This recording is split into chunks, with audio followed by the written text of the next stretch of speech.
दोस्तों, वह कौन सी दो बातें हैं जो मनुष्य समझ जाए तो औलाद पर आई मृत्यु भी टल जाएगी। भगवान श्री कृष्ण ने बताया, ये दो बातें अगर मनुष्य समझ जाए तो औलाद पर आई मृत्यु भी टल जाएगी। एक बार की बात है, भगवान श्री कृष्ण गोकुल में राजभवन में विश्राम कर रहे थे। तभी वहां पर सत्यभामा पहुंच जाती है।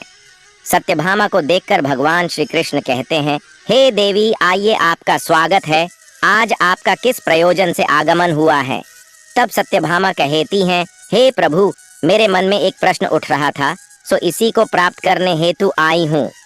तब भगवान श्री कृष्ण कहते हैं, हे देवी सत्यभामा, आपके मन में जो भी प्रश्न है आप निसंकोच होकर पूछ लीजिए। आपके प्रश्नों का उत्तर हम अवश्य देंगे। तब सत्यभामा कहती हैं, हे प्रभु, वह कौन सी दो बातें हैं जो मनुष्य समझ जाए तो औलाद पर आई मृत्यु भी टाल सकती है। तब भगवान श्री कृष्ण कहते हैं, हे देवी, आपको मैं एक अत्यंत पवित्र कथा सुनाता हूँ, जिसको सुनने के बाद आपको आपके सभी प्रश्नों के उत्तर मिल जाएंगे। तब देवी सत्यभामा कहती हैं, हे प्रभु, आप कथा को सुनाइए, मैं मन और ध्यान लगाकर इस कथा को पूरा सुनेगी। दोस्तों, भगवान श्री कृष्ण कहते हैं, जो व्यक्ति इस कथा को पूरा सुनता है वह मनुष्य समझ जाता है कि वह कौन सी दो बातें हैं जो औलाद पर आई मृत्यु भी टल जाती है। दोस्तों, आप लोग से निवेदन है कि वीडियो को लाइक करके, चैनल को सब्सक्राइब करके, बेल आइकन ऑल पर प्रेस करके कमेंट बॉक्स में जय श्री कृष्ण अवश्य लिख दीजिएगा। तो चलिए अब कथा को आरंभ करते हैं। भगवान श्री कृष्ण कहते हैं, है सत्यभामा। प्राचीन काल की बात है, एक काशी नाम की प्रसिद्ध नगरी है जिसे महादेव की नगरी कहा जाता है और काशी को देव नगरी के रूप में भी पूजा जाता है। उस काशी नगरी में देव वर्मा नाम के राजा हुआ करते थे। राजा देव वर्मा बहुत ही धर्मात्मा व्यक्ति थे। राजा देव वर्मा की बड़ी ही पतिव्रता और संस्कारी रानी थी। रानी का नाम था गायत्री देवी। वह दोनों पति पत्नी भगवान भोले बाबा के बहुत बड़े भक्त थे। भगवान भोले बाबा की आराधना करने के लिए मंदिर में जाना उनका प्रतिदिन का काम था। राजा देव वर्मा धर्म पूर्वक अपने राज्य का संचालन कर रहा था। राजा के राज्य में कोई भी व्यक्ति दुखी नहीं था। समस्त जनता सुख और वैभव से संपन्न थी। चारों तरफ खुशियां ही खुशियां थीं। तब भगवान श्री कृष्ण कहते हैं, हे सत्यभामा, इसी प्रकार धीरे धीरे कुछ समय बीत गया, परंतु राजा के यहाँ कोई संतान पैदा नहीं हुई। राजा की आयु ढल चुकी थी, लेकिन उनके घर में अभी भी कोई बालक पैदा नहीं हुआ। एक दिन की बात है, सुबह सुबह महाराज अपने नगर की एक प्रसिद्ध गति से निकलकर जा रहे थे और उधर से एक झाड़ू वाली गली में झाड़ू लगा रही थी। जब वह स्त्री राजा को आते हुए देखी तो वह स्त्री अपने स्थान पर मुंह फेर कर खड़ी हो गई। उसका ऐसा व्यवहार देखकर राजा देव वर्मा को अच्छा नहीं लगा। महाराज उस समय तो भगवान शिव की पूजा करने मंदिर जा रहे थे, इसलिए उनसे कुछ नहीं कहा। लेकिन जब वह राज दरबार में आए तो उन्होंने अपने एक सैनिक को बुलाकर कहा कि तुम जाओ और उस झाड़ू लगाने वाली को बुलाकर ले आओ, उससे मुझे कुछ बात करनी है। वह सैनिक उस झाड़ू लगाने वाली के घर जाता है जिसने महाराज को देख करके मुंह फेर लिया था। सैनिक कहा, तुम्हें राजा साहब ने दरबार में बुलवाया है। वह झाड़ू लगाने वाली मन में विचार करने लगी कि महाराज का आदेश है, टाल तो नहीं सकते, इसलिए चलना पड़ेगा। लेकिन पुत्रहीन राजा का मुंह देखना बहुत बुरा होगा। वह झाड़ू लगाने वाली उस सैनिक के साथ राजा के दरबार के लिए चल देती है और कुछ समय के बाद महाराज के दरबार में वह जाकर खड़ी हो जाती है और राजा को प्रणाम करती है। महाराज कहने लगे, हे बहन, आप मुझे एक बात बताओ। आज प्रातःकाल जब मैं भगवान शिव के मंदिर के लिए जा रहा था तो तुमने मुझे देखकर अपना मुंह क्यों फेर लिया था? तब वह महिला रहती है, हे महाराज, आप भले ही मुझे मृत्यु दंड दे दो तो भी मुझे कोई ऐतराज नहीं है, परंतु मैं सत्य ही बोलूंगा। हे महाराज, आपके यहाँ तो परम विद्वान और श्रेष्ठ आर्षिगढ़ राज पुरोहित विराजमान है। अगर मैं गलत बोलूं तो आप इनसे पूछ लेना। सुबह सुबह आपका कोई मुंह देख लेता है तो उसका पूरा दिन खराब हो जाता है, क्योंकि आप संतानहीन हैं, राजा हो, इसलिए मैंने आपको देख करके अपना मुंह फेर ली थी। दोस्तों, राजा देव वर्मा इस बात को सुन करके बड़े अचंभित हुए, मन में विचार करने लगे कि यह स्त्री तो बिल्कुल सही कह रही है। यदि किसी नगर का राजा पुत्रहीन है तो वास्तव में यह अच्छा नहीं है। आगे भगवान श्री कृष्ण कहते हैं, हे देवी सत्यभामा, राजा ने उस झाड़ू वाली को उसके घर भेज दिया और मन में विचार करने लगे कि अब तो मुझे भगवान शिव के यहाँ जाकर एक पुत्र प्राप्ति यज्ञ कराना चाहिए। दोस्तों, ऐसा विचार करके राजा अपने महलों में आए और अपनी महारानी से कहने लगे कि हे रानी, हमारे नगर के लोगों को हमारा मुंह देखने से बहुत तकलीफ होती है, क्योंकि हम संतानहीन हैं, हमारी कोई संतान नहीं है, न कोई वंश है। चलिए भगवान शिव के दरबार में चलते हैं और भगवान भोलेनाथ से आराधना करेंगे कि वह हमें एक पुत्र प्रदान करें। भगवान श्री कृष्ण कहते हैं, हे देवी। यही विचार करके देव वर्मा और रानी गायत्री देवी दोनों भगवान शिव के मंदिर में जाते हैं और वहां जाकर उन्होंने पुत्र प्राप्ति यज्ञ का आयोजन किया। अब राजा रानी के पुत्र प्राप्ति यज्ञ करने पर भी संतान उत्पन्न न हुई। राजा का पुत्र प्राप्ति यज्ञ भी निष्फल हो गया। इधर जो यज्ञ करने वाला पंडित था, वह भी यह जानकर बड़ा चिंतित हुआ कि आज तक मैंने जितने भी यज्ञ कर आए हैं, कोई भी यज्ञ निष्फल नहीं गया है। लगता है राजा का भाग्य ही खोटा है। राजा के भाग्य में भगवान ने कोई संतान लिखी ही नहीं है, इसलिए तो पुत्र प्राप्ति यज्ञ निष्फल हो गया। श्री कृष्ण कहते हैं, हे देवी सत्यभामा, राजा देव वर्मा भी बड़ा धैर्यवान था। इस बात से राजा बिल्कुल भी विचलित नहीं हुआ। राजा बड़ा ही धैर्य धारण करने वाला था। उसने अपने मंत्री से कहा, मंत्री जी, आप मेरी अनुपस्थिति में राज्य का संचालन करो। मैं अब भगवान शिव की आराधना करूंगा। ऐसा निश्चय करके राजा भगवान शिव के मंदिर में बैठकर उनकी तपस्या करने लगता है और इस तरह से धीरे धीरे तपस्या करते हुए राजा को 1 साल गुजर जाते हैं। इधर भगवान शिव भी सोचने लगे कि मुझे अब इस भक्त के पास जाना चाहिए। कुछ समय बाद भगवान शिव अपने नदी के साथ में राजा के सामने प्रकट होते हैं और कहने लगते हैं, हे राजन, मैं तुमसे अति प्रसन्न हूँ, वरदान मांगो। तुम मुझसे क्या वरदान चाहते हो? राजा ने कहा, हे प्रभु, आप तो अंतर्यामी हो, सबके मन की बात जानते हो। राजा कहता है, हे प्रभु, जैसे हंस बिना सागर सुना है, कोयल बिना जैसे बाग सुनी है, उसी प्रकार पुत्र बिना कुल सुना होता है। राजा की बात सुनकर भगवान शिव बोले, हे राजन, वैसे तो तुम्हारे भाग्य में 7 जन्मों तक कोई संतान नहीं है, परंतु तुमने मेरी आराधना की है, मैं इसीलिए तुम्हें एक पुत्र प्रदान कर रहा हूँ। लेकिन ध्यान रखना, उस पुत्र की आयु मात्र 25 वर्ष होगी। 25 वर्ष तक वह तुम्हें पुत्र का सुख देकर पुनः अपने स्थान को लौट जाएगा। राजा ने सोचा, चलो 25 वर्ष ही सही, कम से कम संतानहीन होने का कलंक तो मिट जाएगा।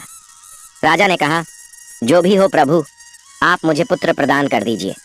दोस्तों, उसी समय भगवान भोले बाबा ने अपने एक गढ़ को बुलाया और उससे कहा कि तुम जाओ, 25 साल के लिए इस राजा के पुत्र के रूप में जन्म ले लो।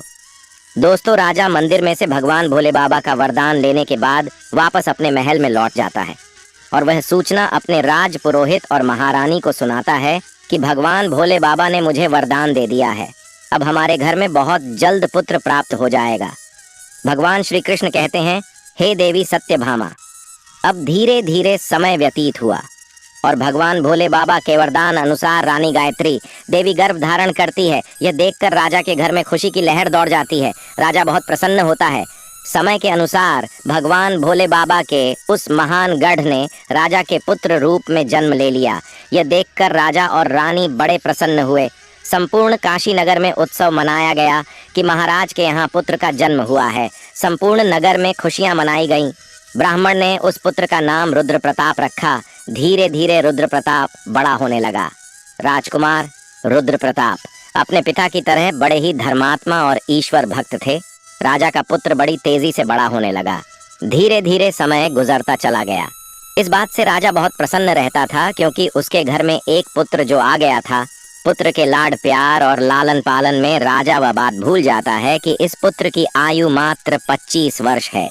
दोस्तों, जब उस पुत्र की आयु 15 वर्ष की होती है तो उन्हीं दिनों की बात है। एक दूसरे नगर का राजा था। राजा तेज सिंह की एक पुत्री थी। वैदेही रूप और यौवन में इंद्र की अप्सराओं की तरह लगती थी। वह एक परम सुंदरी कन्या थी। वह कन्या भी बड़ा दान धर्म किया करती थी। बचपन से ही उसे अपने माँ बाप द्वारा धर्म कर्म करने के संस्कार मिले थे। वह प्रत्येक जीव पर दया रखती थी।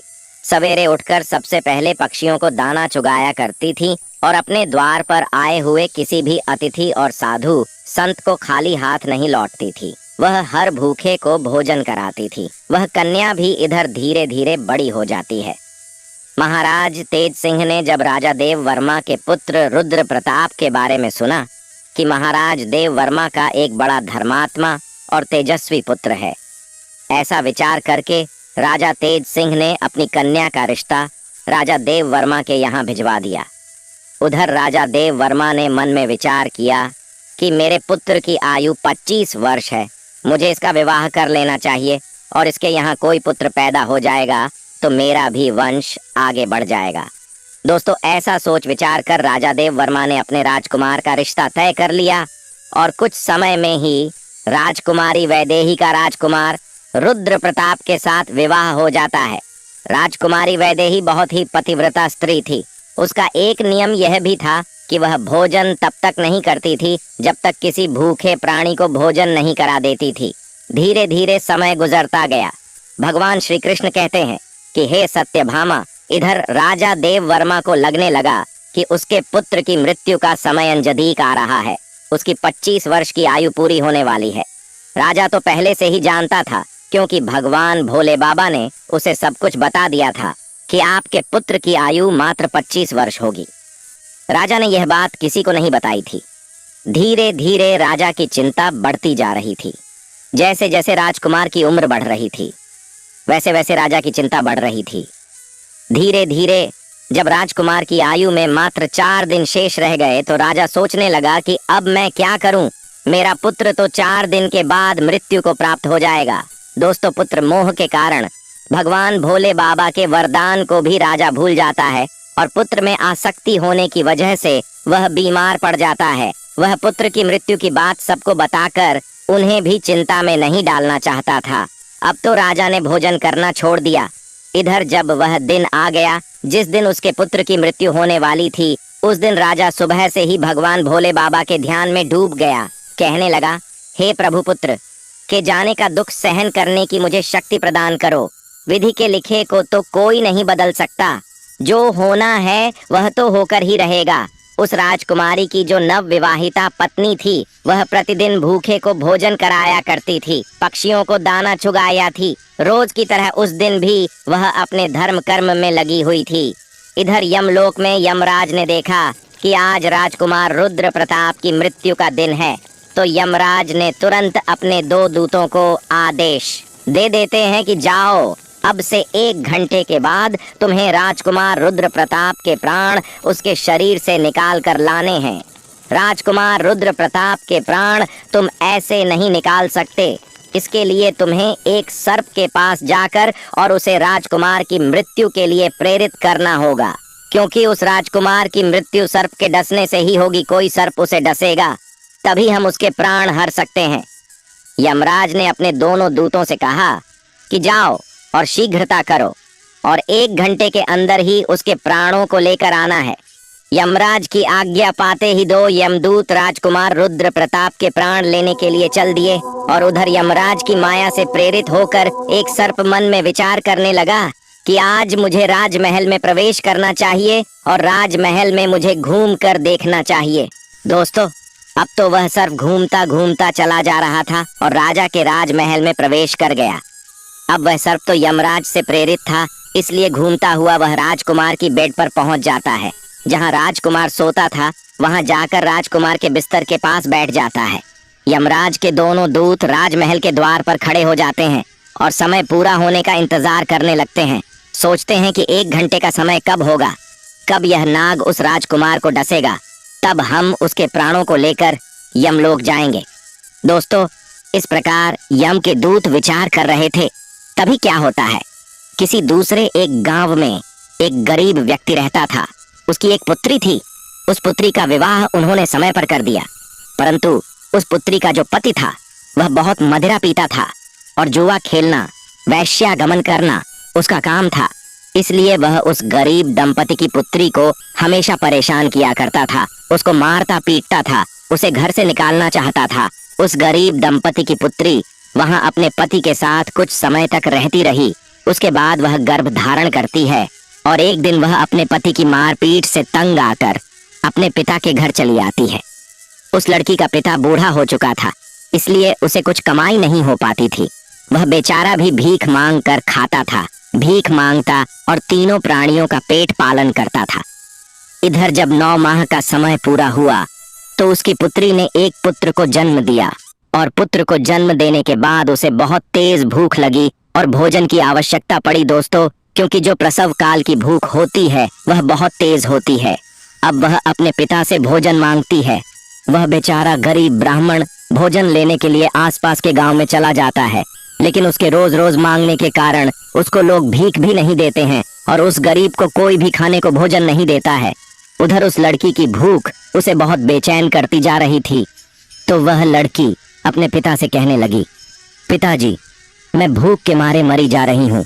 बिना भोजन के 3 दिन हो चुके हैं। तुम्हें कुछ भीख में मिला हो तो मुझे खाने को दे दो, नहीं तो मैं मेरे बच्चे को ही खा जाऊंगी।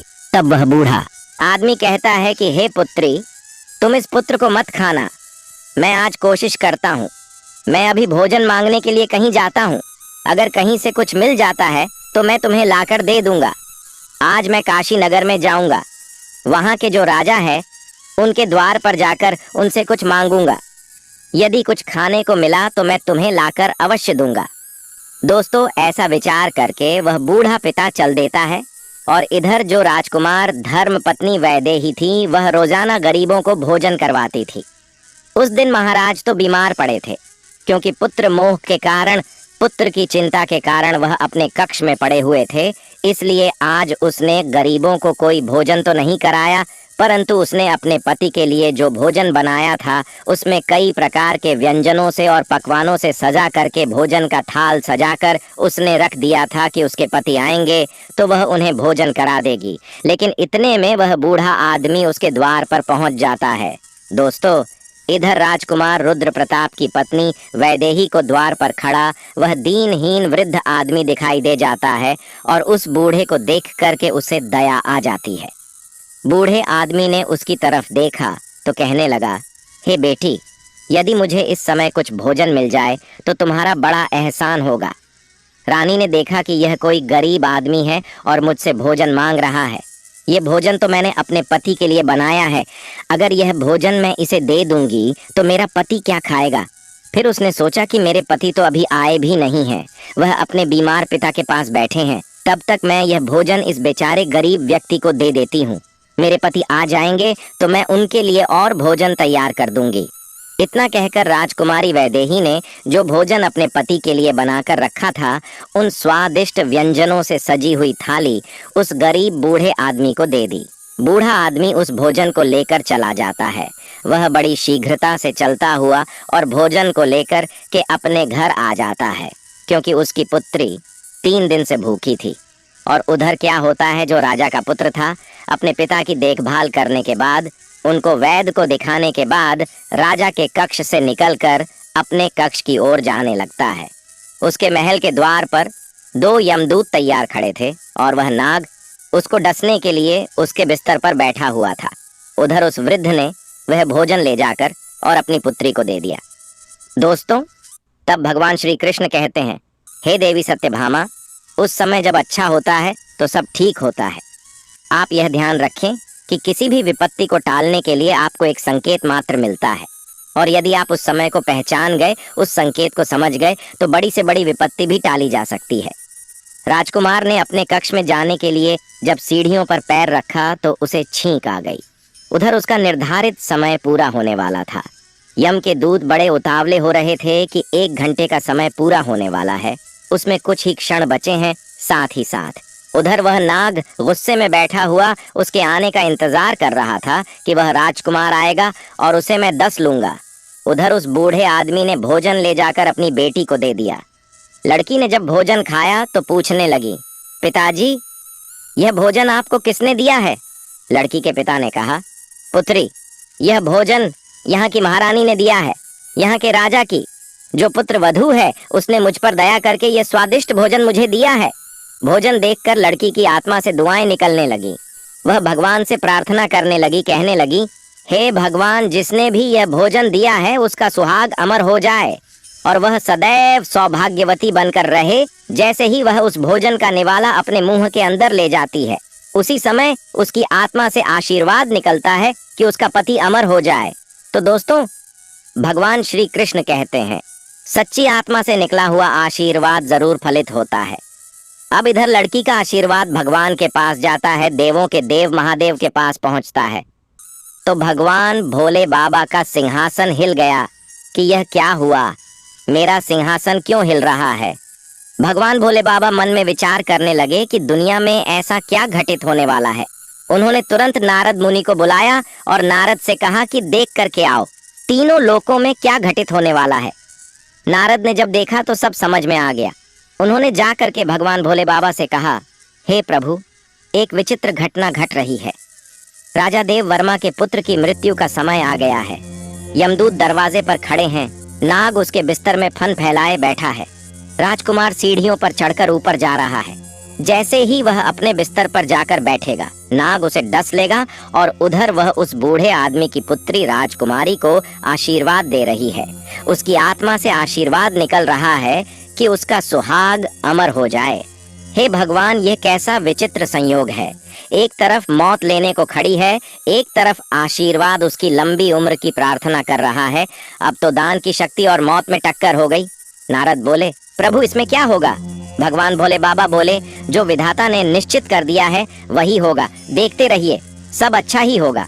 भगवान भोले बाबा वहां से अंतर ध्यान हो जाते हैं। उधर वह राजकुमार सीढ़ियों पर चढ़कर अपने पलंग की ओर बढ़ रहा है। यम के दूत तैयार खड़े हुए हैं, देख रहे हैं कि अब हमारा काम बन गया। परंतु देखिए, होनी का सहयोग।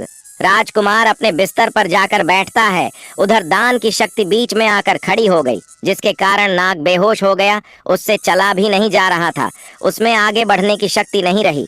नाग सोचने लगा कि मैं तो इस राजकुमार को डसने आया था, पर मुझसे तो अब चला भी नहीं जा रहा है। ये सब क्या हो रहा है दोस्तों? ये सब उस आशीर्वाद का प्रभाव था जो उस भूखी लड़की ने दिया था। भगवान श्री कृष्ण कहते हैं, हे देवी, सत्यभामा, जब श्राप लग जाता है तो आशीर्वाद भी लगता है। राजकुमार और नाग के बीच में आशीर्वाद आकर खड़ा हो गया। राजकुमारी का दान मृत्यु को आगे नहीं बढ़ने दे रहा था। यमदूत उस दान की शक्ति से कहने लगे कि तुम यहाँ से लौट जाओ, हमें हमारा काम करने दो, हम इसके प्राण लेकर जाएंगे। तो दान की शक्ति और उस लड़की का आशीर्वाद कहने लगा, कभी नहीं, ऐसा कभी नहीं होगा कि हमारे होते हुए तुम इसके प्राणों का हरण कर लो। दोस्तों, अब तो दोनों में बहस आरंभ हो जाती है। बहस आरंभ हुई तो उनमें युद्ध शुरू हो गया और दान की शक्ति ने उन यम के दूतों को आगे बढ़ने से रोक दिया। यम के दूत आगे नहीं बढ़ पाए और यम के दूत वापस हार कर यमलोक को चले गए। दूतों ने जाकर के यमराज से कहा, महाराज, ये कैसी विडंबना है। यमराज ने कहा, तुम लोग खाली कैसे आ गए? तुम्हें तो राजकुमार रुद्र प्रताप के प्राण लेने भेजा था। तभी यमदूत कहते हैं, हे स्वामी, उसके प्राणों को लाने में दो बड़ी बाधाएं बीच में खड़ी हैं, उनके आगे हमारा कोई जोर नहीं चल पाया। यमराज ने कहा, ऐसी कौन सी बाधाएं हैं जो मृत्यु के मार्ग में रोड़ा बन रही है? दोनों यमदूतों ने बताया, हे स्वामी, एक तो दान की शक्ति है, दूसरी आशीर्वाद की शक्ति। इतनी बात सुनकर यमराज बोले, हे दूतों, लगता है प्राण लाते लाते तुम लोग बूढ़े हो गए हो। मैं जाकर देखता हूँ कि कौन सी बाधा राजकुमार के प्राण लाने से रोकती है। दोस्तों, फिर श्री कृष्ण कहते हैं, हे देवी सत्यभामा, फिर यमराज धरती लोक पर स्वयं ही आए। उधर भगवान भोले बाबा ने मन में सोचा कि अब मुझे इनमें समझौता कराना होगा। यमराज इनसे जीत नहीं पाएंगे और अगर यमराज हार गए तो यह प्रकृति के नियमों का उल्लंघन होगा।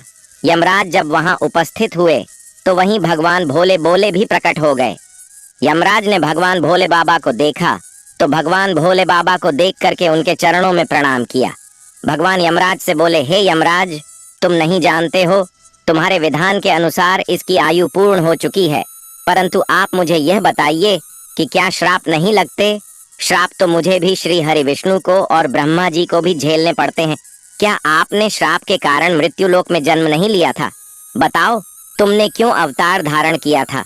यमराज कहने लगे, हे भगवान, वह तो मुझे ऋषि के श्राप का मान रखना था।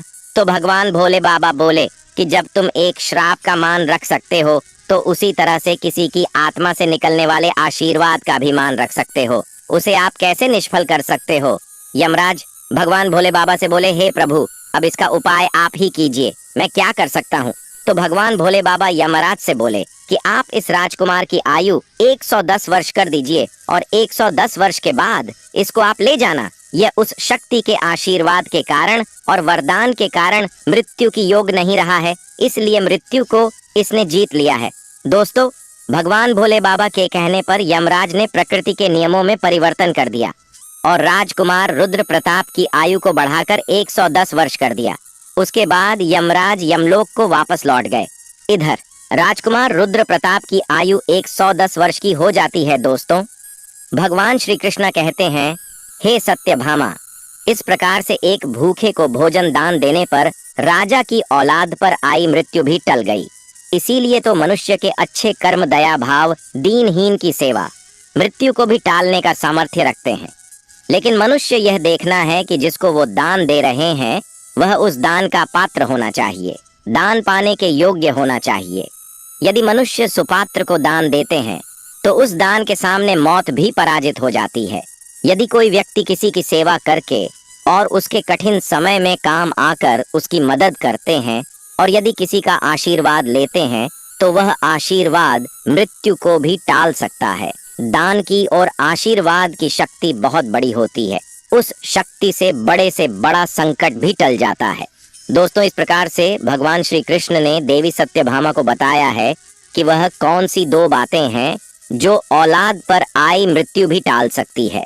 दोस्तों, आशा करते हैं कि आप लोगों को भी पता चल गया होगा कि वह कौन सी 2 बातें हैं जो औलाद पर आई मृत्यु को भी टालने की शक्ति रखती है। दोस्तों, अगर यह कथा आप लोगों को पसंद आई हो तो वीडियो को लाइक करके, चैनल को सब्सक्राइब करके बेल आइकन ऑल पर प्रेस कर लीजिए, जिससे आध्यात्मिक जानकारी आप लोगों को सबसे पहले मिल सके। और कमेंट बॉक्स में जय श्री कृष्ण और हर हर महादेव अवश्य लिख दीजिएगा। दोस्तों, वीडियो को पूरा देखने के लिए आप सभी लोगों का धन्यवाद।